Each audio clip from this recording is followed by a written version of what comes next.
bem-vindo aqui para mais um vídeo que nós vamos conversar sobre aquelas notícias, informes, considerações, às vezes boatos, rumores que estão ali no entorno da nossa bolsa de valores. Quando nós olhamos com a devida atenção e fizemos as interpretações corretas, nos ajuda muito nas nossas tomadas de decisão.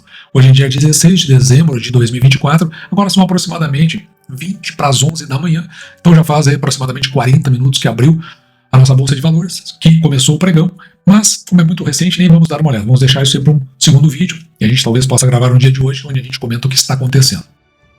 Mas do pouco que eu notei, o mercado está um pouquinho mais assanhado, não muito, um pouquinho só. Veja então aqui, vamos começar pelo boletim Focus, ele é do dia 13 de dezembro, então ele sai na sexta-feira e é publicado na segunda-feira. O que interessa aqui para nós? A inflação. Veja que para o fechamento de 2024, teve uma piora em relação a 4 semanas atrás, estava em 4,64, 4,84 na semana passada, e agora 4,89. Portanto, com relação à inflação, o mercado, os entrevistados continuam não otimistas.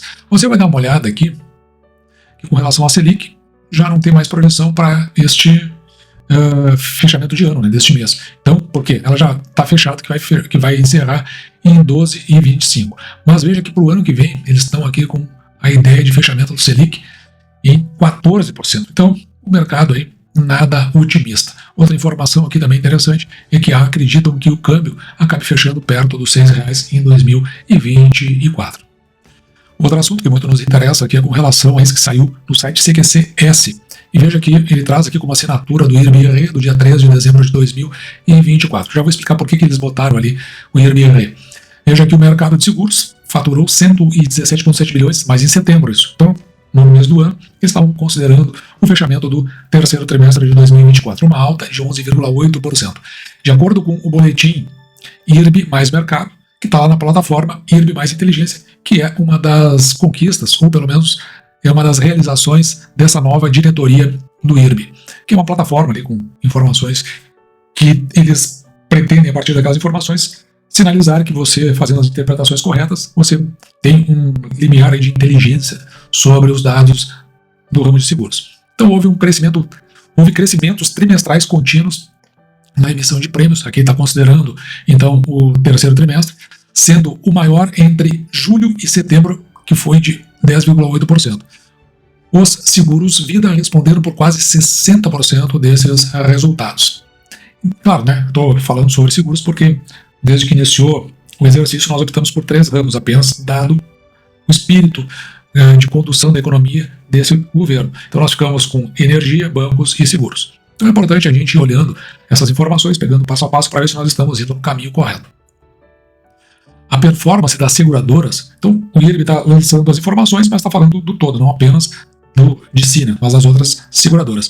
A performance das seguradoras resultou em lucro líquido de 3,3 bilhões em setembro, alta de 11,2%. Porém, a retração nos 9 meses foi de 1,2%. A gente chama aqui uma retração estável, quando está dentro desse patamar aí, 1,5%. Totalizando, então, 27,1 bilhões.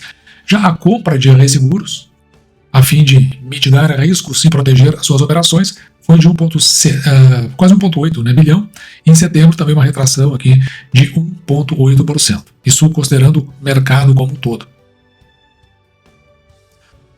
Aqui me chamou a atenção, né, os seguros viagem na contratação individual, que cresceu 58% entre julho e setembro, motivado também pelo maior número de passageiros em voos internacionais, 14,4%. Isso aí está se referindo, claro, né, ao mês de setembro. Assim, em que pese um olhar mais negativo em relação à economia, a gente vê que a parte de seguros está se movimentando num outro sentido. Veja essa notícia aqui, que saiu no Estadão. Ela é assinada por Aline Bronzetti, e é do dia 13 de dezembro de 2024. E ela nos diz o seguinte: estrangeiro que ainda olhava o Brasil jogou a toalha após pacotinho, diz economista do Goldman Sachs. E nessa reportagem nós vamos encontrar, claro, tem uma pequena descrição no início, mas depois ela é toda voltada para uma entrevista. Você vai olhar uma entrevista bem longa, inclusive.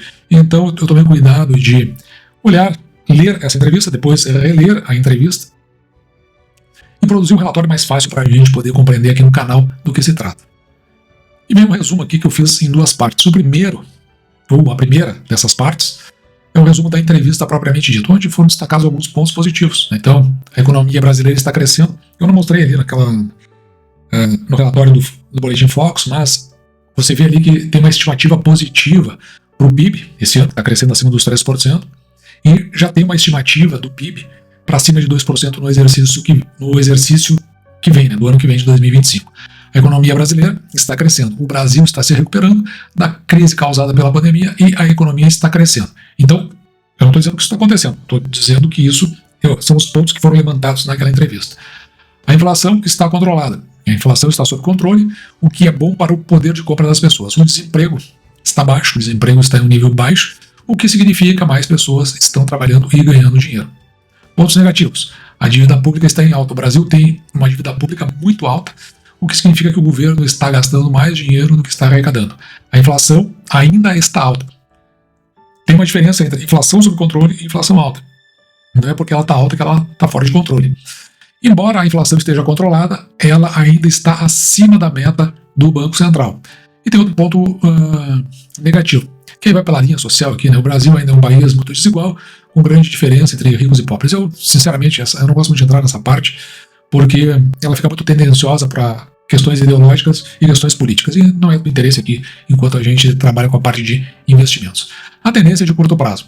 A tendência de curto prazo para a economia brasileira é de crescimento moderado, com inflação controlada e desemprego baixo. No entanto, o país ainda enfrenta desafios como a dívida pública, e eu acho que o maior desafio de todos ainda é o desequilíbrio fiscal. Na visão do entrevistado, acredita que a economia brasileira pode melhorar se forem tomadas as medidas adequadas por parte do governo. Defende um ajuste fiscal, por isso que eu disse, né, mais importante aqui é a questão fiscal e a dívida pública, e um aumento do investimento em saúde, educação, etc., que cai na questão da desigualdade social. Com relação ao resumo da reportagem como um todo, que é um resumo que é diferente do resumo da entrevista, a publicação ela foi no dia 13 de dezembro de 2024, então foi o economista do Goldman Sachs. Ele acredita que o Brasil precisa de um ajuste fiscal mais robusto para controlar a inflação e a dívida pública, e também acredita que o investidor estrangeiro está perdendo o interesse no Brasil, e que o pacote fiscal anunciado pelo governo não foi suficiente para reverter esse sentimento. Por isso que ele chamou de pacotinho. Então ele acredita que o risco à frente é de crescimento de 1% a 1% do PIB, crescimento de 1% do PIB, inflação ali no 6% e o câmbio a 7%. E também acredita que o novo presidente do Banco Central vai ter um desafio interessante para frente para controle da inflação e da dívida pública. Embora, claro, né, ele é apenas o agente monetário do Banco Central.